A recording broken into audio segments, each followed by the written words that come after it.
പോലും ഇവിടെ ഒരു സർക്കാരും തയ്യാറാകുന്നില്ല.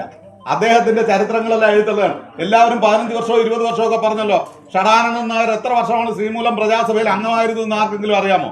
18 വർഷം ഇരുന്ന ആളാണ്. അദ്ദേഹത്തിന്റെ സംഭാവനകളാണ് തെക്കൻ തിരുവിതാംകൂർ മുതൽ തിരുവനന്തപുരം വരെ കിടക്കുന്ന, എന്തിനേറെ പറയുന്നു ഇവിടുത്തെ വെട്ടിമുറിച്ച കോട്ട വരെ കിടക്കുന്ന സംഭാവനകളാണ്. അപ്പൊ അദ്ദേഹത്തിന്റെ ചരിത്രം ഉൾപ്പെടുത്തുക. അദ്ദേഹത്തിന് വേണ്ടിയിട്ട് ഞങ്ങൾക്ക് ഉറപ്പ് തന്നിട്ടുണ്ട് ബഹുമാനപ്പെട്ട മന്ത്രി ശിവൻകുട്ടിയും അതോടൊപ്പം ബഹുമാന്യനായ MLA വി ജോയിയും ബഹുമാനപ്പെട്ട MLA കടകംപള്ളി ഉൾപ്പെടെയുള്ളവർ ഞങ്ങൾക്ക് ഉറപ്പ് തന്നിട്ടുണ്ട്. ഞങ്ങളുടെ ഇവിടെ ഇരിക്കുന്ന വിവിധ സംഘടനകൾക്ക്, 1-2 സംഘടനകൾക്കല്ല, ഏതാണ്ട് 15-20ഓളം സംഘടനകൾക്ക് ഉറപ്പ് തന്നിട്ടുണ്ട് ആ ഭൂമി ഞങ്ങൾക്ക് തരാമെന്ന്.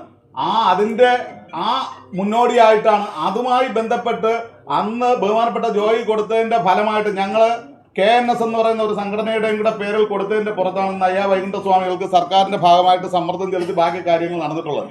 അതുപോലെ ഇദ്ദേഹത്തിനും സ്മാരകം അനുവദിക്കണം, അദ്ദേഹത്തിന്റെ ചരിത്രം പാഠ്യപദ്ധതിയിൽ ഉൾപ്പെടുത്തണം.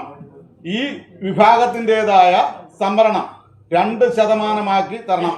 അതുപോലെ ഒരു കാര്യം കൂടെ പറയാനുള്ള, ഈ ജനസംഖ്യാ അനുപാതത്തിൽ ഇപ്പോൾ 140 നായർ വിഭാഗങ്ങളിൽ ഏറ്റവും കൂടുതൽ ജനസംഖ്യ ഉള്ളത് വിളക്കിത്തല നായർക്കാണ്.